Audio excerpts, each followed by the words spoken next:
ते एखाद्या मुद्द्याच्या शोधातच होते, त्यांना नीटचा मुद्दा मिळाला. समोर अभिजित दिपके तरुण दिसतो, त्याची बॅकग्राऊंड जर बघितलं तर त्यांनी आम आदमी पार्टीचं काम पण केलेलं आहे, त्यांनी ते कबूल पण केलेलं आहे. केवळ एका व्यक्तीनं एवढं मोठं आंदोलन उभं राहत नाही, त्याच्या मागे एक सिस्टीम लागते, संघटनात्मक व्यवस्थात्मक एक रचना लागते. त्यामुळं मग ते आल्यानंतर ते सिम्बॉलिक काही करणं, बाबासाहेबांचं पुस्तक हातात धरणं असेल, ते सगळ्यांपासून वेल ऑर्गनाइज्ड, वेल प्लॅन्ड ह्याच्या मागे सगळी आम आदमी पार्टी आपल्याला दिसून येते. त्यामुळे भाजपच्या हातातून एका टप्प्यानंतर हा मुद्दा निसटलेला आहे, त्यांच्या हातातच राहिला नव्हता. त्यामुळे त्यांना एक प्रकारे सेटबॅकच बसलेला आहे. ते क्रेडिटची मारामारी तिथे सुरू झाली. त्याच्यापूर्वी ते अनेक दिवस तिथं होते, पण 100-200 लोकांच्या पुढं तिथं संख्याच जात नव्हती. पण जेव्हा त्यांना हॉस्पिटलमध्ये हलवलं तेव्हा लोकांचा समज हजारो लोक होते असं नाही. जेव्हा सोनम वांगचुकची एंट्री झाली तेव्हाच एक संवादाचा चॅनल ओपन करायला पाहिजे होता. पण ते स्वखर्चाने सुट्ट्या घेऊन बाजूला गोष्टी ठेवून स्वतःच्या खिशातले पैसे घालून तिथं गेले. का गेले तर नीटचं आंदोलन आहे आणि त्यांना असं वाटत होतं की तिथे उतरायचं आहे. असं आपण प्रत्येकाला नाही ना म्हणू शकत की त्याला तिथे जाऊन अराजक करायचं होतं. तुम्ही साधा माणूस पाठवला नाही, मध्ये कुणी संवादाला नाही, मग जायचं कुठं? त्यामुळे आता त्यांची वक्तव्य बघितलं तर नाही, धर्मेंद्र प्रधानांनी राजीनामा देऊन पुरेसं नाही, अमित शहानी देखील राजीनामा दिला पाहिजे, मोदींनी देखील राजीनामा दिला पाहिजे, इथपर्यंत आता त्यांची मजल चाललेली आहे. नमस्कार, थिंक टीव्हीच्या अँटी चेंबरमध्ये तुमच्या सगळ्यांचं स्वागत. दिल्लीमध्ये आंदोलन झालं, धर्मेंद्र प्रधानांचा राजीनामा सुद्धा झाला, मात्र अजूनही सोशल मीडियावरती याच्या चर्चा थांबायला तयार नाही. या आंदोलनाबाबत स्पष्टपणे दोन बाजू आढळल्या. अर्थात एका बाजूला आंदोलनाला समर्थन होतं, तर दुसरीकडे भाजपकडून किंवा धर्मेंद्र प्रधान यांच्या बाबतीत सुद्धा समर्थन दिलं जात होतं. नेमकं याबाबत भाजपचा दृष्टिकोन काय आहे, त्यांच्या विचारसरणीच्या लोकांना काय वाटतंय, जाणून घेऊया आजच्या अँटी चेंबरमध्ये. आणि या सगळ्या मुद्द्यांवर बोलण्यासाठी माझ्यासोबत आहेत हिंदुत्ववादी कार्यकर्ते आणि लेखक भरत अमदापुरे. सर, खूप खूप स्वागत. नमस्कार. नमस्कार. हे सगळं आंदोलन आपण बघितलं सीजेपीचं, ज्या पद्धतीने झालं आणि शेवटी धर्मेंद्र प्रधानांचा राजीनामा झाला. सरकारला एक प्रकारे झुकावं लागलं. पण जेव्हा हे सगळं तुम्ही बघताय, ज्या पद्धतीने या गोष्टी घडत गेल्या, म्हणजे उपोषणापासून ते देशभरातनं मिळालेल्या प्रतिसादापासून मध्ये झालेला हिंसाचार, संसदेच्या बाहेर झालेला मोर्चा आणि त्यानंतर धर्मेंद्र प्रधानांचा झालेला राजीनामा, कसं बघताय याकडे? ह्याच्यामध्ये मला वाटतं 2-3 गोष्टी सिद्ध होतात. एक, लोकांचे जे जेन्युइन कन्सर्न्स असतात त्याच्याकडे वेळीच लक्ष दिलं पाहिजे. नाही दिलं तर काय होऊ शकतं ह्याचं एक ट्रेलर म्हणता येईल, ते पण आपल्याला ह्याच्यामध्ये दिसलेलं आहे. दुसरं म्हणजे कायदा सुव्यवस्थेच्या दृष्टिकोनातून जर गव्हर्नमेंटने लक्ष नाही दिलं तर त्याचे परिणाम काय होऊ शकतात ते 20 मार्चला आपल्याला दिसलेलं आहे. आणि तिसरं म्हणजे सरकारच्या वतीनं प्रोॲक्टिव्हली संवाद साधणं, ते आंदोलनकर्ते असतील किंवा सामान्य जनता असेल, किती महत्वाचं आहे हे सुद्धा ह्यातून अधोरेखित झालेलं आहे. आणि सिस्टेमिक रिफॉर्म्स हे फार महत्वाचे आहेत. म्हणजे आता राजीनामा झाला पण त्यामुळे प्रश्न मिटेल असं नाहीये, तर त्या व्यवस्थेमध्ये सुधारणा करणं हे पण महत्वाचं आहे. त्यामुळे ह्या 4-5 गोष्टी ह्याच्यातून अधोरेखित झालेल्या आहेत. पण मग तुम्ही जे म्हणताय की ज्या पद्धतीने नीट बाबत गोष्टी घडत गेल्या, देशभरामध्ये जवळपास 18-19 विद्यार्थ्यांच्या आत्महत्या झाल्या आणि एकूणच त्यांचं भविष्य टांगणीला लागलं, हे तर आपल्याला मान्य करावं लागेल. मग हे सरकारचं अपयश आहे का? आता ह्याच्याकडे बघितलं तर अपयश तर आहेच. म्हणजे नीट पेपर लीक झाला ही गोष्टच खेदजनक आहे आणि ते विद्यार्थ्यांच्या भवितव्याशी खेळण्यासारखंच आहे. त्यामुळे ते तुम्ही प्रशासकीय अपयश म्हणा किंवा प्रत्यक्ष अल्टिमेटली रेस्पॉन्सिबिलिटी मंत्र्यांपर्यंत ती जातेच. आता ह्याच्यामध्ये जर अराजकीय दृष्ट्या बघायचं झालं तर हा केवळ भाजप का काँग्रेस असा विषय नाहीये. कारण जसा नीटचा पेपर लीक झालाय तसाच पंजाबमध्ये एक एक्झामचा पेपर लीक झालेला आहे, कर्नाटकमध्ये लीक झालेला आहे आणि ते काही फार जुनी गोष्ट नाही. आत्ता एकाच काळामध्ये ह्या 3 एक्झामचे पेपर लीक झालेले आहेत. कर्नाटकमध्ये एक झालेला आहे, पंजाबमध्ये, आणि हे राष्ट्रीय स्तरावरची नीट. त्यामुळं राजकारणाच्या पलीकडे जाऊन हा व्यवस्थात्मक समस्येचा विषय आहे. त्या दृष्टीनं ह्याच्याकडे बघणं आवश्यक आहे. मग या आंदोलनाला राजकीय स्वरूप का देण्यात आलं? राजकीय स्वरूप कसं झालं, आता हा मुद्दा जेन्युइन होता. जवळपास 20-25 लाख विद्यार्थ्यांच्या भवितव्याशी निगडीत असणारा मुद्दा होता आणि तो अभिजित दिपके नावाच्या तरुणांनी तो एक प्लॅटफॉर्म तयार केला आणि त्याला मोठ्या प्रमाणामध्ये ट्रॅक्शन मिळालं, लोक ते फॉलो करायला लागले. पण ह्याच्यामध्ये आपण बघितलं तर सुरुवातीपासूनच ह्या आंदोलनाच्या पाठीमागे जी लोक आहेत ती राजकीय हेतूनच प्रेरित आहेत. असं नाही झालं की नीटचा पेपर लीक झाला आणि मग आंदोलन उभं राहिलं, असं नाहीये. CJP नावाचा प्लॅटफॉर्म आधी तयार झाला. त्याला पार्श्वभूमी ती सरन्यायाधीशांचा जो रिमार्क होता कॉक्रोच म्हणून काही वकिलांच्या संदर्भात, तो धागा पकडून CJP हा प्लॅटफॉर्म तयार झाला. ते एखाद्या मुद्द्याच्या शोधातच होते, त्यांना नीटचा मुद्दा मिळाला. त्यामुळे आधी प्लॅटफॉर्म तयार झालाय आणि नंतर मुद्दा मिळालाय. मुद्दा आल्यानंतर आंदोलन उभं राहिलं असं नाहीये. त्यामुळे राजकीय हेतू हे अगदी सुरुवातीपासूनच ह्याच्या मागे क्लिअर आहेत. पण त्यांना एक जेन्युइन मुद्दा मिळाला, त्यामुळे तो त्यांनी हातात घेतला. पण CJP कुठे राजकीय आहेत? म्हणजे CJP तर फक्त प्लॅटफॉर्म आहे ना, एक चळवळ उभी केलेली आहे.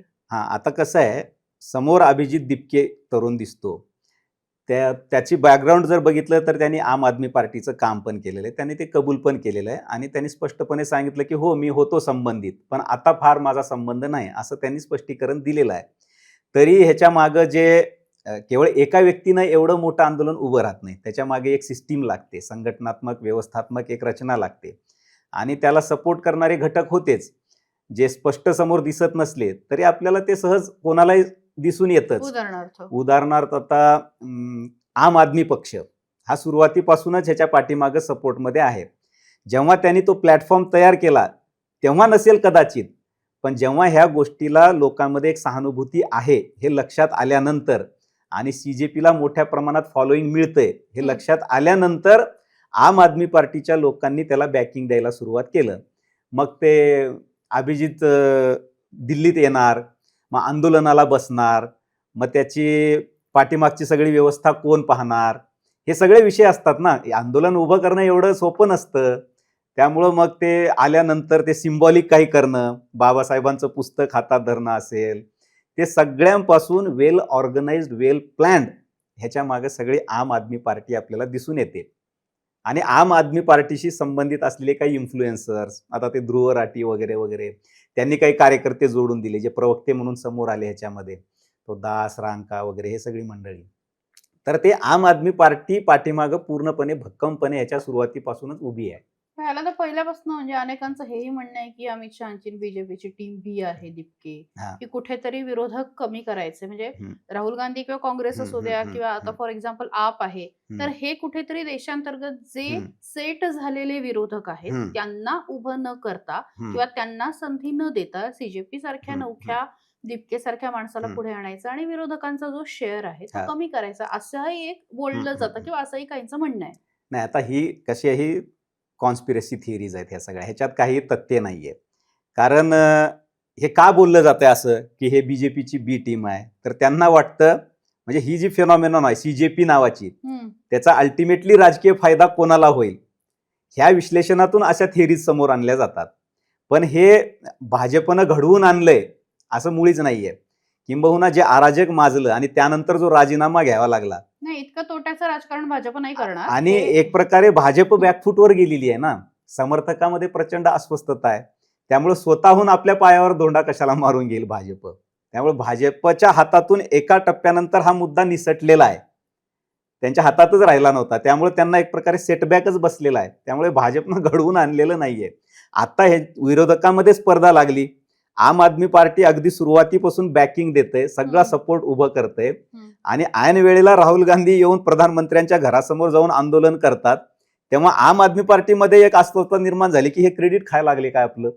म्हणून आम आदमी पार्टीनं राहुल गांधीच्या विरोधात स्टँड घेतला, ट्विट केलं, भूमिका मांडली की राहुल गांधी सभागृहात काही बोलत नाही तर PM हाऊस समोर जाऊन आंदोलन करतायत वगैरे. ते क्रेडिटची मारामारी तिथे सुरू झाली. कारण आम आदमी पार्टीने सुरुवातीपासून इन्व्हेस्ट केलं त्या आंदोलनामध्ये, ते सहजासहजी राहुल गांधीला कसं काय क्रेडिट घेऊ देतील. त्यामुळे त्यांची ती विरोधकांची अंतर्गत सगळी मारामारी सुरू झालेली दिसते आपल्याला. दिपकेंचं आता बघितलं तर सुरुवातीपासून हे सरकार जेव्हापासून आहे 2014 पासून भाजप सरकार, अनेक आंदोलनं होतात आणि लोकशाहीमध्ये ते स्वाभाविक आहे. आंदोलनं होतात, विषय येतात, त्यातून काही नवीन नेतृत्व समोर येतं, काही जण राजकारणाचा मार्ग धरतात. आपण गुजरातमध्ये बघितलं हार्दिक पटेल किंवा इकडे चंद्रशेखर आझाद नावाचा तरुण, आता तो काँग्रेसचा खासदारच आहे. हम्म. अशा अनेक आहेत, कन्हैया कुमार आहे. त्यामुळं ह्या आंदोलनाचं मधून एक दिपके नावाचा तरुण समोर आलेला आहे. अजून त्यांनी राजकारणाबद्दल काही भाष्य केलेलं नाही. त्याच्या घरचे म्हणतायत की राजकारणाशी आमचा काही संबंध नाही. पण अभिजितनं राजकीय दृष्ट्या आपली अजून काही भूमिका तशी भविष्याबाबत काही स्पष्ट केलेली नाही आहे. पण मग अभिजित जर राजकारणामध्ये आला हम्म, तर आता ज्या पद्धतीचं एक राजीनामा झालेला आहे हम्म, आणि ज्या हम्म, पद्धतीचं चित्र ते सेट करू बघताय, हम्म, म्हणजे आता त्याच्यामध्ये हे पण नाव येतंय की अमित शहानीच राजीनामा द्यायला हवा. हम्म, हम्म, आता काही असे सोशल मीडियावर येते की अगली बारी गडकरी. हम्म, हम्म, सो हे जे चित्र होतंय की इतके दिवस म्हणजे हम्म, 2014 पासून तुम्ही ज्या सत्तेचा उल्लेख करताय तर हम्म, तिथे हम्म, कोणी उभं राहत नव्हतं समोर इतकं मोठं हम्म, आंदोलन हम्म, घेऊन. हम्म, म्हणजे मला आठवतं की जंतर मंतरवर हम्म, लक्षात राहील असं आंदोलन अण्णा हजारेंचं होतं. बरोबर त्यानंतर जे मधल्या काळात झालं तर त्या एक 10 वर्षामध्ये कोणाचंच झालं नाही आणि बरोबर आता 20च्या दशकामध्ये आता हो जे 26ला झालं ते हम्म, दिपकेंचं झालं, बरोबर सीजेपीचं झालं. बरोबर मग आता दिपके उभं राहत असताना हम्म. अ, त्याचा तोटा तर भाजपला होऊच शकतो ना. पॉलिटिकली जर विचार केला तर समजा सीजेपी एक पॉलिटिकल प्लॅटफॉर्म म्हणून समोर यायचं ठरवलं तर ते इतकं सोपं नाही ना. तुम्ही एक आंदोलन यशस्वी करणं आणि पुढं त्याचं राजकीय पक्षात रूपांतर करून यश मिळवणं, ह्या दोन गोष्टी जमीन आसमानचा फरक आहे. कारण तुम्हाला संघटनात्मक रचना लागते आणि एकदा तुम्ही पॉलिटिकल स्टँड घेतल्यानंतर आंदोलनाचा मुद्दा म्हणून जे लोक तुम्हाला सहानुभूती देत होते ते सगळेच तुमच्या पाठीशी राहतील असं नाहीये. त्यामुळं अनेक मोठे मोठे सामाजिक कार्यकर्ते झाली, ह्याच्यापेक्षा काही मोठे आंदोलनं त्यांनी उभी केली, पण ते सगळ्यांनाच पॉलिटिकल यश आलेलं नाहीये. आणि दिपकेंना जर पॉलिटिकल प्लॅटफॉर्म उभा करायचा असेल तर हे आंदोलन यशस्वी करण्यामध्ये जे आम आदमी पार्टीचा सहभाग होता तो पहिल्यांदा जाईल. कारण ह्यांनी जर स्वतंत्र पॉलिटिकल प्लॅटफॉर्म करायचा म्हटला तर आम आदमी पार्टी कशाला पाठीमागं उभी राहील. हम्म, हम्म. त्यामुळं आणि काँग्रेस पण करणार आहे, काँग्रेस कशाला आपला शेअर सीजेपीला करेल. देईल. बरोबर. ओके. त्यामुळे ते काँग्रेस पण मान्य होणार नाही, आम आदमी पार्टीला पण मान्य होणार नाही. त्यामुळे सीजेपी हा स्वतंत्र राजकीय प्लॅटफॉर्म म्हणून येण्याला फारच मर्यादा आहेत. दुसरं पर्याय काय, मग ह्यांना राजकीय भूमिका घ्यायची असेल तर ह्यांना त्यातल्या त्यात आम आदमी पार्टी हा जवळचा पक्ष आहे. हम्म. कारण त्यांनीच एक वेळ ह्यांनी त्याच्यात कामही केलेलं आहे या ओके. सगळ्या तरुणांनी सीजेपीच्या. त्यामुळे ते एक ती शक्यता आहे की ते आम आदमी पार्टीशी जोडून घेतील स्वतःला राजकीय दृष्ट्या आणि त्या माध्यमातून काही करण्याचा प्रयत्न ते करतील. पण या सगळ्यामध्ये या आंदोलनामध्ये हम्म. म्हणजे भाजपचा जर का विचार केला हा. तर कोणीही प्रवक्ता फारसा पुढे येऊन बोलला नाही, हम्म. कुठलाही मोठा नेता बोलला नाही. हा. कोणीही ज्या पद्धतीने भाजप म्हणजे मला आठवतं की हम्म. 370 सारखा मुद्दा होता किंवा जे काही बाकी हम्म, गोष्टी हम्म, असतात तर प्रत्येक जण ट्विट करत असतो. म्हणजे अगदी बरोबर निम्न शहरामधला एखाद्या नगरसेवकापासून ते प्रवक्त्यापासून ते प्रत्येक जण ट्विट बरोबर करत असतो आणि साधारण सारख्या भाषेत ट्विट करत असतो. राईट. मला वाटतं आता भाजपची ही पद्धत जे जे सोशल मीडिया बरोबर, एक फॉलो मोठी करतात त्या रचना आहे. सगळ्यांना हो, माहिती हो. झालेली आहे. हम्म, पण ह्या मुद्द्यामध्ये थेट पंतप्रधानांवरती आरोप होत हम्म, होते. हम्म, म्हणजे मीम्स वगैरे झाले हा एक हो. मुद्दा झाला. पण आरोपाच्या केंद्रस्थानी हम्म. धर्मेंद्र प्रधानां इतकंच नरेंद्र मोदींना उभं करण्यात आलं आणि अशा वेळी कोणीही पुढे हिम्मत करून आलं नाही. हो. का बरं? मला ह्याच्या मागं कारण असं वाटतं, एकतर हे आंदोलन चिघळलं केव्हा, जेव्हा सोनम वांगचुक यांना हॉस्पिटलमध्ये हलवण्यात आलं तेव्हापासून हे आंदोलनाला जास्त सहानुभूती आणि समर्थन मिळालं. त्याच्यापूर्वी ते अनेक दिवस तिथं होते, पण 100-200 लोकांच्या पुढं तिथं संख्याच जात नव्हती. पण जेव्हा त्यांना हॉस्पिटलमध्ये हलवलं तेव्हा लोकांचा 100-200 समज वगैरे नाही हो. हा हजारो लोक होते. असं नाही, कसं? त्याच्या आधी तितकं नव्हतं समर्थन. तुम्ही बघा तिथं जाणारे मीडिया पर्सन्स आणि युट्यूबर्स ह्यांचीच संख्या जास्त असायची उलट. पण जेव्हा सोनम वांगचुक अगदी त्यांची तब्येत खूपच खालावली तेव्हा हे ग्रीप घ्यायला सुरुवात केली आंदोलनाने. मग अनेक सेलिब्रिटी लोकांनी त्याच्यात भूमिका मांडायला सुरू केली आणि त्यात मग कोर्टाचा आदेश आला आणि सोनम वांगचुक यांना हॉस्पिटलमध्ये हलवण्यात आलं. लोकांचा असा समज झाला की सरकारनं मनमानी पद्धतीनं सोनम वांगचुक यांना उचललं, त्यांच्या तब्येतीची काळजी म्हणून दवाखान्यात हलवलं असं नाही, तर सोनम वांगचुकला उचललं सरकारनं, आंदोलन मोडीत काढलं. जी पद्धत होती ते हा. बघता आणि ते व्हिडिओ जे हा. समोर आले त्याच्यानंतर तो प्रतिक्रिया होती. बरोबर. त्यामुळं ते मग लोक विचार करायला लागले की एक माणूस इतका आमरण उपोषणसाठी बसलाय आणि सरकार त्याला असं मनमानी पद्धतीने उचलतंय, हे चुकीचं आहे. म्हणून लोकांची सहानुभूती आंदोलनाप्रती पण गेली. भाजपचं कोणी का नाही बोललं? त्यांच्या हा. पंतप्रधानांसाठी पुढे का नाही आले लोक? एक्झॅक्टली, ते यायला पाहिजे होतं. पण भाजपच्या कार्यकर्त्यामध्ये मला एक असं अपोलॉजेटिक भूमिका दिसते त्यांची. की नीट एक्झामचा मुद्दा हा जेन्युइन आहे. कारण ते तर प्रशासनाचं अपयश म्हणा किंवा सगळ्यांना मान्य मंत्र्यांचं करावं अपयश लागेल. म्हणा, ते सगळ्यांना मान्य करावंच लागतं. त्यामुळे एक प्रकारे मोरल कन्फ्युजन पण असतं, की हे आपण जास्त उचललं तर कदाचित तरुण पिढीमध्ये आपल्याबद्दल नकारात्मक चित्र निर्माण होईल का? जास्त ॲग्रेसिव्हली भूमिका मांडायला लागला आंदोलनाच्या विरोधात, तर त्याचा आपल्यालाच उलट सेटबॅक बसेल का? अशी एक असण्याची शक्यता आहे. पण माझं म्हणणं असं आहे, की आंदोलन ज्या पद्धतीनं जात होतं अराजकतेकडं, त्याबद्दल स्पष्टपणे बोलायला पाहिजे होतं. भाजपच्या मशिनरीमधले लोकं सगळेच, म्हणजे संघटनमधले आणि इलेक्टेड रिप्रेझेंटेटिव्ह पण. तितक्या आक्रमकपणे ते भूमिका मांडू शकलेले नाहीत. आणि दुसरं म्हणजे सरकारने उपाययोजना ज्या केल्या होत्या, पुन्हा परीक्षा घेतली, निकाल लावले, ते देखील आग्रहाने आक्रमकपणे लोकांसमोर फार आणण्यामध्ये यश आलेलं नाहीये संघटनेला आणि सरकारला पण. त्यावरती पण अनेक आक्षेप आहेत ना. परत हं. जो निकाल लागला हं, हं. त्याच्याबाबत पण अनेक आक्षेप आहेत. त्याच्यावरती पण काम करणं अपेक्षित आहे. हं. पण हे सगळं एका बाजूला होत असताना हं. ज्या सोशल मीडियाचा वापर करून किंवा त्याच्या हं, हं. मदतीने म्हणा, हं. भाजप 2024 मध्ये सत्तेवरती आला, 19 मध्ये ती सत्ता कंटिन्यू हं. झाली आणि हं. आता 14 मध्ये माफ करा, सत्तेमध्ये हो. आला, 19 मध्ये कंटिन्यू झाली आणि आताही त्याचा मोठा वापर हं. भाजपकडनं केला जातो. हं, मग हं. जर हे सगळं असताना आता हं. ज्या पद्धतीने जेन झीनी त्याचा हं, वापर हं. केलेला हो. आहे, ते बघता हं. त्याच शस्त्र वापरून काय बरोबर. म्हणतात त्याला म्हणजे तुमचं शस्त्र वापरून तुमचाच राइट. शिकार करण्याचा प्रयत्न झाला. बरोबर. ह्याच्यामध्ये संघटन हे कमजोर पडलेलं आहे, हे आपल्याला मान्य करावंच लागेल. कारण ज्या पद्धतीनं तुम्ही तुमचा नॅरेटिव्ह समोर आणलं पाहिजे होतं, त्याच्यामध्ये तुम्ही सपशेल अपयशी ठरलेला आहात. हे तर स्पष्ट दिसतंच. आता त्याच्यामध्ये कसं आहे, आंदोलनाच्या अनेक निगेटिव्ह बाजू आहेत. लोकांमध्ये उदाहरणार्थ प्रचंड अस्वस्थता पण आहे. जसं की आमरण उपोषण आहे. आता आमरण उपोषण हाच लोकशाहीमध्ये लेजिटिमेट मार्ग आहे का आंदोलनाचा? हा मुद्दा चर्चेला आणला पाहिजे. नाहीये.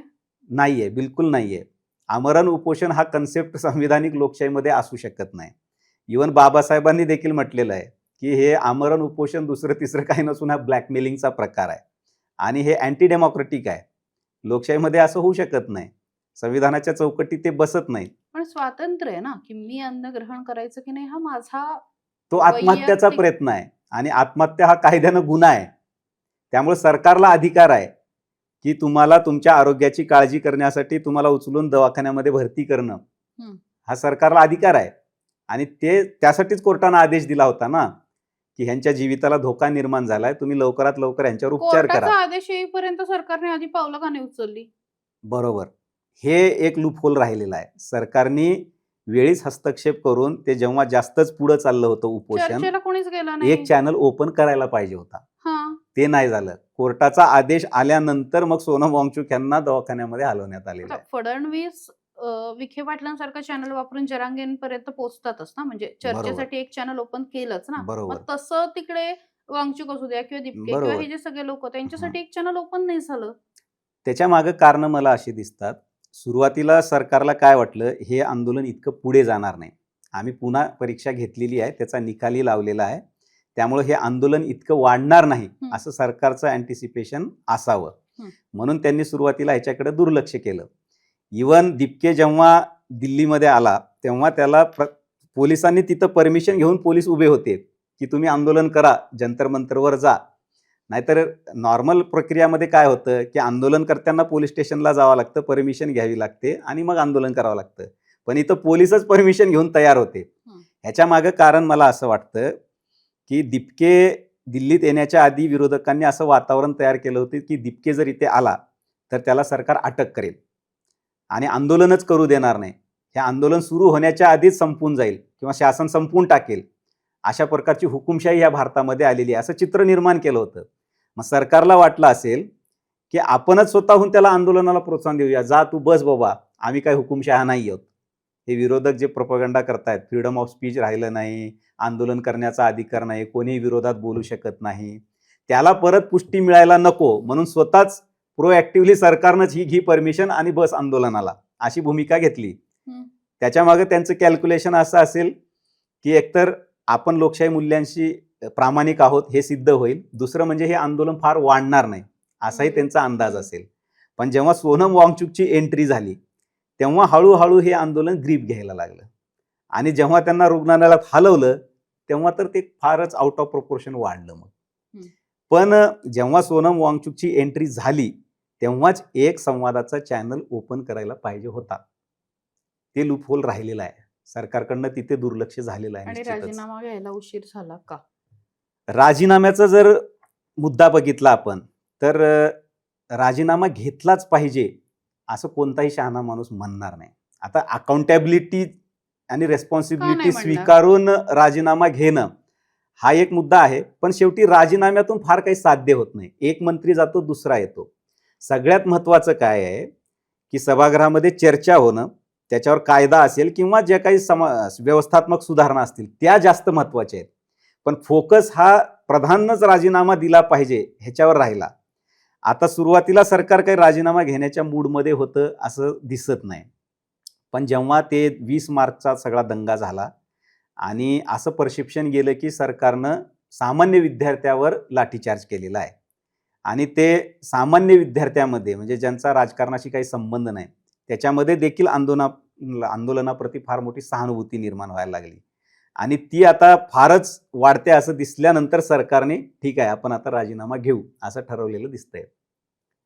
आणि तो लाठीचार्ज झाला ना? लाठीचार्ज झाला, पण कसा झाला आता त्याच्यामध्ये खूप कॉम्प्लेक्सिटीज आहेत. असं अगदी ब्लॅक अँड व्हाईट आपल्याला बघता येत नाही. मुळामध्ये संसदेवर मार्च करणं हेच संविधानिक लोकशाहीशी सुसंगत नाहीये. कारण संविधान हे आपलं संसदेवर मार्च करू शकत नाही तुम्ही. संवेदनशील एरिया आहे तो. संसद असेल, सर्वोच्च न्यायालय असेल, राष्ट्रपती भवन असेल किंवा राज्यामधल्या विधानसभा असतील, राजभवन असेल, उच्च न्यायालयाचा परिसर असेल, इथं तुम्ही मार्च करणं मोठ्या संख्येनं हे लोकशाहीमध्ये बसत नाही. लोकांनी हे पहिल्यांदा समजून घेतलं पाहिजे. हां, तुम्ही एका ठराविक ठिकाणी एकत्रित या, सभा करा, घोषणा द्या, भाषणबाजी करा, निवेदन द्या मागण्यांचं, हे सगळं करू शकता तुम्ही. पण संसदेवर मार्च करणं हे बसत नाही ना, संविधानामध्ये बसत नाही. पण आपण भारताचे नागरिक आहोत. मला न्याय मागायचा आहे आणि जर तो मला मिळेल अशी जर मला संसदेकडनं अपेक्षा असेल, माझे जर का लोकप्रतिनिधी ज्यांना आम्ही निवडून दिलेले, शेवटी संसद कशाची बनली? लोकप्रतिनिधींची बनली. लोकप्रतिनिधी कुठून आले? तर जिथनं मी बटन दाबलंय आणि माझ्या मतातनं आलेले आहेत. मग अशा वेळी जर मला असं वाटत असेल की मी जाऊन तो न्याय मागितला पाहिजे, तर ते तिथपर्यंत आले असं काही फार मोठं नव्हतं की ज्या पद्धतीने पॅलेट गन आणि ह्याचा जो काही आरोप होतोय किंवा ज्या पद्धतीने गोष्टी घडलेल्या आहेत.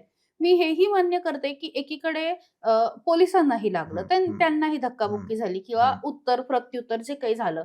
आता परत तो एक मुद्दा अनेकांनी समोर आणला, ते खरंच पोलीस होते का वगैरे, त्यात नाही पडायचं मला. पण सेम टाइम विद्यार्थ्यांनाही लागलं. म्हणजे आपल्याच पोरांना जी अजून भविष्याची स्वप्न बघतायत त्यांना ज्या पद्धतीने मारहाण झाली ते त्याचं समर्थन कसं होईल? आता हा मुद्दा थोडं विस्तृत सांगतो मी. कसं आहे, मी जसं म्हटलं की संविधानाने तुम्हाला अभिव्यक्तीचं स्वातंत्र्य दिलेलं आहे, सभेचं स्वातंत्र्य दिलेलं आहे, त्याच्या अंतर्गत तुम्हाला आंदोलनाचंही स्वातंत्र्य आहे. पण त्याचं स्वरूप काय असावं? तुम्ही एका ठिकाणी या, मोठ्या संख्येनं या, घोषणाबाजी करा, भाषण करा, लोकांना मुद्दे पटवून सांगा आणि शासनाला प्रशासनाला निवेदन द्या किंवा अजून जनतेचं लक्ष वेधून घ्यायचं असेल तर तुम्ही लाक्षणिक उपोषण करा. आमरण उपोषण हे त्याच्यात बसत नाही. ह्या एक मुद्दा. दुसरा, तुम्ही ज्या लोकशाहीमधल्या महत्त्वाच्या संस्था आहेत त्याच्यावर मोठ्या संख्येनं मॉबनं मार्च करणं. आता संसदेवर मार्च करायचंय, कशासाठी करायचंय? निवेदन देण्यासाठी नाहीये, ते अराजक माजवण्यासाठी आहे. अराजक म्हणजे काय? काय करायचं? अराजक म्हणजे हिंसक कारवाया करण्यासाठी आहे. त्यांना तिथे जाऊन हिंसा करायची असं? एक्झॅक्टली. जर समजा पुरावेत आपल्याकडे की काय करायचं होतं, तिथे जाऊन काय करणार होते आतमध्ये? दुसरा हेतू काय होता? तुम्हाला वाटतं की तिथे जाऊन कागदावरच्या मागण्या देणार होते? असं नाहीये ना. मग काय करणार होते? हिंसक कारवाया करायचं, मोडतोड करायची, धिंगाणा घालायचा, हाच हेतू होता. निवेदन मागण्या काय? मागण्या तर ते तिथं जंतर मंतर होई मांडत होते ना ते. तर आता ते करायचं होतं या म्हणजे काय म्हणतात? नाही, मार्च करणं हे इटसेल्फच दाखवतं ना की तुम्हाला तिथे काहीतरी जाऊन धिंगाणा करायचंय. त्यांचा हेतू दुसरा काय असू शकतो? दुसरा काहीच नाहीये की आम्ही उपद्रव माजवू, तुम्ही आज आमचं ऐकत नाहीयेत, अशी भूमिका होती ती. आणि ती लोकशाहीमध्ये बसत नाही. कोर्टाच्या गाईडलाईन्स आहेत, सुप्रीम कोर्टाच्या, की अशा संवेदनशील क्षेत्रामध्ये आंदोलनांना प्रतिबंध केला पाहिजे, नाहीतर व्यवस्थाच चालणार नाही ना. तुम्ही मागण्या मांडताय, तुम्ही जंतर मंतरवरही मांडताय, सगळी टेलिव्हिजन माध्यम असेल, सोशल मीडिया माध्यम असेल, सगळ्याच माध्यमातून लोकांसमोरही त्या मागण्या येतात, सरकारपर्यंत त्या 15-15, मागण्या 20-20 जात आहेत. दिवस सरकारकडनं एक साधा माणूस येत नाही जंतर मंतरवरती बोलायला. हा जो हम्म. उद्रेक झालेला आहे हा काही म्हणजे काय म्हणतो आपण, त्यातले काही लोक असतील की ज्यांना चमकायचं असेल, किंवा आपण असं म्हणूया की त्यांना स्वतःचं महत्व वाढायचं होतं, किंवा त्यांच्या काही स्वतःच्या अशा वैयक्तिक अपेक्षा होत्या. आपण समजा हा एक घटक असेल, पण बाकीचे जे होते, जे देशभरातनं गेले होते, म्हणजे मला अशी एक 50 पोरं माहिती की जी तशा काही अपेक्षा नाही, कारण ते कुठे चित्रात दिसले पण नाहीत, पण ते स्वखर्चाने सुट्ट्या घेऊन, बाजूला गोष्टी ठेवून, स्वतःच्या खिशातले पैसे घालून तिथं गेले. का गेले? तर नीटचं आंदोलन आहे आणि त्यांना असं वाटत होतं की तिथे उतरायचं आहे. असं आपण प्रत्येकाला नाही ना म्हणू शकत की त्याला तिथे जाऊन अराजक करायचं होतं. तुम्ही साधा माणूस पाठवला नाही, मध्ये कोणी संवादाला नाही, मग जायचं कुठं? कसं आहे, तुम्ही मागण्या ठेवताय, तुमची मागणी आहे राजीनामा झालाच पाहिजे. जर समजा सरकारचा आग्रह आहे की राजीनामा घेण्याची काही आवश्यकता नाही, ह्याच्यातून मार्ग कसा काढायचा? तुम्ही काय करणार? मग संसदेवर मार्च करणार मोठ्या संख्येनं? हा मार्ग असू शकत नाही ना, बरोबर? सरकार काय म्हणते, आम्ही संसदेमध्ये चर्चा करायला तयार आहोत, आम्ही कठोर कायदा आणायला तयार आहोत, बरोबर? ज्या काही आवश्यक सुधारणा व्हायला पाहिजेत त्या आम्ही करायला तयार आहोत. सरकार हे म्हणतंय, तुम्ही एकाच मागणीवर ठाम राहिलात, राजीनामाच झाला पाहिजे, नाही झाला तर काय करणार? आम्ही संसदेवर मोठ्या संख्येनं मार्च काढणार. यापूर्वी असे अनेक राजीनामे इतिहासात आपण बघितलेत की झालेल्या गोष्टींची जबाबदारी घेऊन झालेत ना. 26-11 मला वाटतं. माझा मुद्दा राजीनामा झाला पाहिजे का नाही झाला पाहिजे हा नाही. आपण असं गृहीत धरूया का राजीनामा सुरुवातीलाच द्यायला पाहिजे होता, किंवा सरकारने संवाद साधायला पाहिजे होता. सरकार जे संवाद न करता परस्पर हे बोलणं चालू होतं, सरकारी माध्यमांशी बोलत होतं, आंदोलनकर्ते माध्यमांशी बोलत होतं, पण ते एकत्रित बनले होते. असं तर सरकारचं म्हणणं होतं की आम्ही सभागृहात चर्चा करू, सुधारणा सुचवा तुम्ही विरोधक सुद्धा, आणि आम्ही कायदा पण आणू कठोर. पण हे राजकीय हेतून प्रेरित असलेले लोक होते की त्यांना राजीनामाच हवा होता, नाहीतर आम्ही संसदेवर मार्च काढू. आता संसदेवर जेव्हा मोठ्या संख्येने लोक येतात, आता त्याच्यात काही सगळेच विद्यार्थी नव्हते, आता सगळे व्हिडिओ पण समोर येत आहेत, पोलिस पण सगळेच खुलासा करतायत, त्याच्यामध्ये अनेक अराजक घटक आहेत, सगळे काही विद्यार्थी नाहीयेत. आता जवळपास अराजकचं मला हेच नाही कळत. आता जवळपास 2900 लोक असे आयडेंटिफाय झालेले आहेत जे प्रत्यक्ष तिथं हिंसक कारवाईमध्ये सहभागी दिसत आहेत. आता सगळी टेक्नॉलॉजी आलेली आहे, फेस रेकग्निशन आलेलं आहे, सगळ्या ह्या टेक्नॉलॉजीचा वापर करून पोलीस यंत्रणा ती सगळी शोधते आहे कोण कोण आहेत, कोणी कोणी काय काय केलं. असे 2900 प्रकरणं समोर आलेली आहेत. त्यातली 1000 जवळपास 900 समथिंग असं आहे, 1000च्या जवळपास लोक असे आहेत ज्यांचा रेकॉर्ड आहे की ते सराईत गुन्हेगार आहेत, ते विद्यार्थी नाहीत, काही नाहीत. आता ते कुठून आले, त्यांना कोणी मोबिलाइज करत, तिथं कोणी आणलं, ते काय काय करू इच्छित होते, त्याचा सगळा तपास आता चालू आहे. त्यामुळं सामान्य विद्यार्थी होते आंदोलनात, पण हे आंदोलन हिंसक मार्गाकडे, अराजकतेकडे कुणी नेलं ते तर यंत्रणा शोधतीलच, आणि ते शोधतायत, आणि त्यांच्यावर तर कारवाई करावीच लागेल. त्यामुळं अराजक घटक ह्याच्यात नव्हते असं नाहीये, अराजक घटक होतेच. आणि एकदा का कारवाई सुरू झाली की त्याच्यामध्ये सामान्य विद्यार्थी भरडले जातात. मी त्या मुद्द्याकडे आता बरोबर आहे. आणि मग जर असे विद्यार्थी भरडले गेले, कारण त्यांच्यासमोर त्यांचं आयुष्य आहे, किमान 70 वर्षाचं आयुष्य प्रत्येकाच्या समोर आहे, सर्वसाधारण सरासरी वय धरलं तरी. मग अशा वेळी ही मुलं परत आयुष्यात कधीच आंदोलन करणार नाही. म्हणजे भारतात आंदोलन उभी राहू नयेत का? नाही, आता कायदा सुव्यवस्था राखणं हे सुरक्षा यंत्रणेचं काम आहे, बरोबर? तुम्ही ते बॅरिकेड्स क्रॉस करून जर संसदेत जाण्याचा प्रयत्न करत असतील तर त्यांना अडवणं हे सुरक्षा यंत्रणेचं कर्तव्य आहे.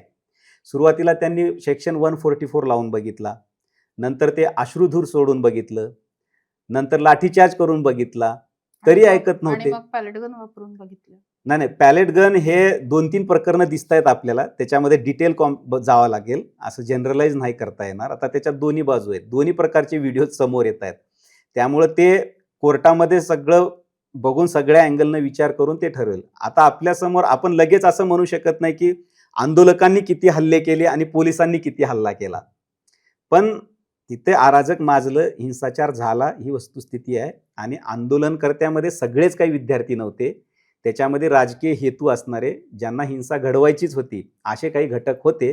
त्यांना सरकार आता आयडेंटिफाय करतंय. 1001 प्रकरणं अशी समोर आलेली आहेत, त्यांच्यावर बघा, कारवाई सरकार सुरू आहे आता. जबाबदार आहे. आपण त्यांना मत देऊन निवडून दिलंय. त्यांच्याकडे सर्व प्रकारची पॉवर आहे. हो. मुलं त्या मनाने बेजबाबदार असणं आपल्याला थोडंसं स्वीकारावं लागेल. कारण ती जेनझी होती. त्याचं हम्म, एज हम्म, बघितलं किंवा हम्म, ह्या ज्या गोष्टी हम्म, बघितल्या. हम्म. आंदोलक हे सरकार इतके जबाबदार हम्म. असणं अपेक्षितच नाहीये. हा. म्हणजे शेवटी पॉवर आणि या सगळ्या गोष्टी जर का बघितल्या तर ते सरकारच्या नाही, हातात आता आहे. ह्याच्यात कसं आहे, आपण धर्मेंद्र प्रधानांना अकाउंटेबल धरतोय. कशासाठी?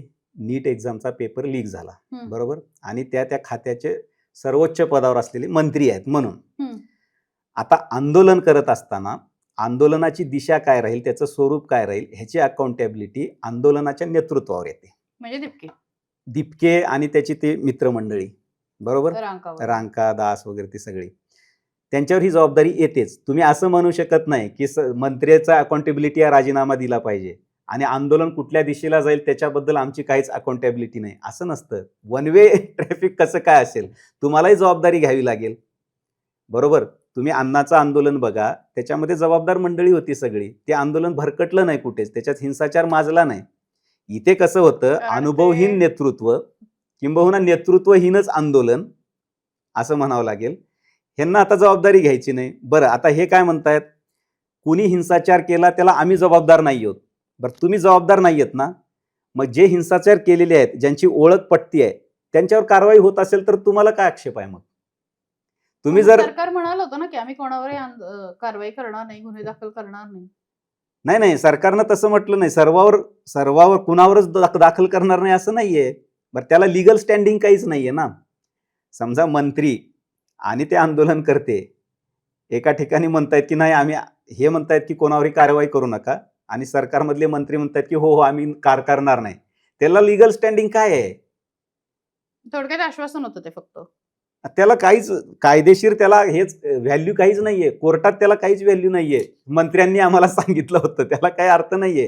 कोर्ट काय म्हणतंय आता, जे अल्पवयीन आहेत आणि जे पहिल्यांदाच अशा कारवाईमध्ये दिसत आहेत त्यांना सोडून द्या तुम्ही. पण ज्यांची गुन्हेगारी पार्श्वभूमी आहे, असे हजार, कमी नाही, 1000 लोक आयडेंटिफाय होत आहेत जवळपास, त्यांना तुम्ही अशी माफी नाही देऊ शकत. चुकीचा संदेश देईल ना देशामध्ये.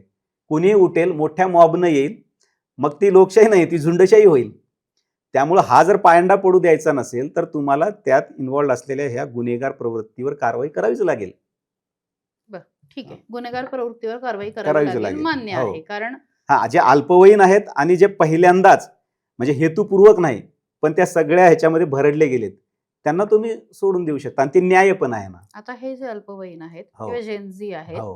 ह्या लोकांना म्हणजे ज्या पद्धतीने ते वागलेले आहेत म्हणण्यापेक्षा ज्या हम्म. पद्धतीने मतं मांडलेली आहेत किंवा हम्म. सोशल मीडियावरती अजूनही व्यक्त होत आहेत, हो. ज्या पद्धतीची ही जनरेशन आहे, हम्म. या जनरेशनला भाजपकडे वळवण्यामध्ये भाजप किती यशस्वी होईल?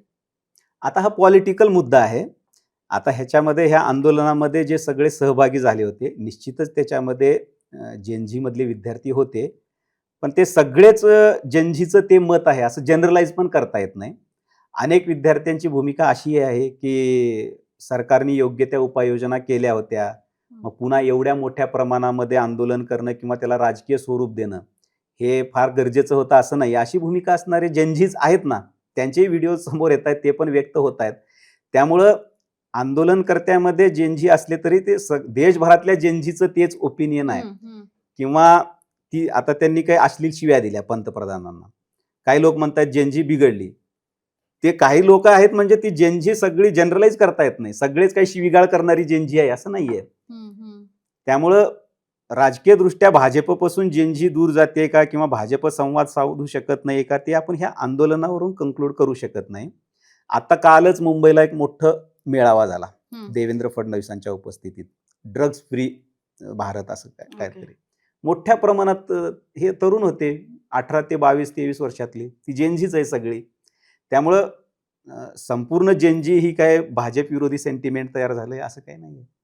आता शेवटचा प्रश्न, या सगळ्यामुळे जी एक चांगली इमेज मोदी सरकारने बनवलेली होती, तिसरी टर्म आहे, जे गेल्या 12 वर्षात झालं नाही, त्याला कुठेतरी तडा गेला या सगळ्यामुळे असं वाटतं का? आता भाजपला मान्य करावं लागेल. एक सेटबॅक तर बसलाय. त्याच्यामध्ये कसं आहे, समर्थक वर्गांचा जर विचार केला तर किसान आंदोलनामध्ये जे बॅकफूटवर जावं लागलं हम्म. तेही समर्थकांना फार आवडलेलं नव्हतं. हम्म. आणि आता ह्या आंदोलनामध्ये जे राजीनामा झाला त्याबाबतही समर्थकांना हे फार काही आवडलेलं नाही. मुद्दा महत्वाचा होता, पण सरकारने कायदा आणावा, सुधारणा कराव्यात. पण राजीनामा घेणं आणि ते कोण म्हणतंय, तर आंदोलन करणारे कोण आहेत ते त्यांची क्रेडिबिलिटी काय आहे? ते काही जयप्रकाश नारायण किंवा अण्णा हजारेसारखी माणसं नाही आहेत. आणि त्यांचे राजकीय इन्क्लिनेशन्स, त्यांच्या मागचं राजकीय बॅकिंग हे सगळं दिसत असताना सरकार का झुकलं बाबा एवढं? तुम्ही कठोर कायदा आणा, सुधारणा करा, पण इतकं झुकायची गरज नव्हती, असं समर्थकांमध्ये एक भावना निर्माण झालेली आहे. आणि दुसरं म्हणजे जे पॉलिटिकली मोटिवेटेड लोक होती, त्यांची कुठेतरी एक आत्मविश्वास त्यांना वाढला, की हो, आम्ही ह्या सरकारला झुकवू शकतो. त्यामुळं आता त्यांची वक्तव्य बघितलं तर नाही, धर्मेंद्र प्रधानांनी राजीनामा देऊन पुरेसं नाही. अमित शहानी देखील राजीनामा दिला पाहिजे. मोदींनी देखील राजीनामा दिला पाहिजे. इथपर्यंत आता त्यांची मजल चाललेली आहे. ते काही होणार नाही, तो भाग वेगळा. पण सरकार आत्ता बघितलं तर बॅकफूटवर पण गेलेलं मागू दिसतंय. शकतात ना, म्हणजे भारतामध्ये त्यांचाही राजीनामा मागणारे मागू शकतात. मागायला काय, सगळ्यांचाच मागता येईल. डोनाल्ड ट्रम्पचाही राजीनामा मागता येईल. पण त्याला तसा आधार पाहिजे ना. असं मागायला कोणी मागू शकतं हो. रस्त्यावर आंदोलनही करू शकतात. इतके दिवस मागत पण नव्हते. हे तुम्हाला मान्य आहे की नाही, की या आंदोलनानंतर हिंमत वाढली आहे? नाही, हिंमत वाढ हो या ना. आंदोलनाने बूस्टिंग दिलं, म्हणजे इमेज खाली कमी झाली हं. भाजपसाठी, हा एक मुद्दा. पण हं. विरोधकांना बूस्टिंग मिळालं दुसऱ्या बाजूला, हो हा ना. पण एक मुद्दा आहे ना. बरोबर. एक सेटबॅक बसलाय ना. हम्म. बसला नाही असं नाहीये. सेटबॅक तर बसलाय, की तुम्ही सुरुवातीला दुर्लक्ष केलं आणि नंतर अराजक परिस्थिती माजली, किंबहुना तुम्ही काही प्रिकॉशन घेतल्या नाहीत. ती परिस्थिती माजेपर्यंत तुम्ही काय केलं? असा एक प्रश्न आहे. आणि नंतर सपशेल तुम्ही माघार घेतली, राजीनामा घेतला. त्यामुळे एक सेटबॅक बसलाय. समर्थकामध्ये अस्वस्थता आहे. पण मला वाटतं ही तात्कालिक आहे. ही काही दीर्घकालीन राहणार नाही. 3 वर्ष आहेत अजून पुढच्या निवडणुकीला. सरकार आत्ताच बघितलं तर नरेंद्र मोदी हे स्वतः इतके सक्रिय झालेले आहेत, की ते आता Instagramवर येऊन स्वतः तरुणांशी त्यांच्या भाषेत संवाद करतायत. आणि त्यांनी सगळ्या संघटनेला आणि मंत्र्यांना देखील सांगितलेलं आहे, की तुम्ही Instaवर सक्रिय व्हा, जेनजीशी संवाद साधा. आणि केवळ एवढंच नाही, तर आता सरकार काही असे रिफॉर्म्स आणायच्या तयारीत आहे. त्यामुळं आत्ताचा जो सेटबॅक बसलाय हा तात्कालिक आहे. हा काही दीर्घकालीन राहील असं नाहीये. त्यामुळं बघू पुढे काय काय होतं. अजून बरेच विषय यायचे आहेत. आणि बऱ्याच विषयावर आपल्यालाही परत बोलायचंय. मला वाटतं हो. ही चर्चा इथे थांबवायला हरकत हो. नाही. सुभरतजी, तुम्ही सहभागी झालात आणि तुमची काय मतं आहेत, तुमचे काय दृष्टिकोन आहे हे मांडले. त्यामुळे मनापासून आभार. पुन्हा एकदा भेटूया नव्या विषयासाठी, नव्या विषय घेऊन. त्यासाठी नक्की. थँक्यू. नक्की. धन्यवाद.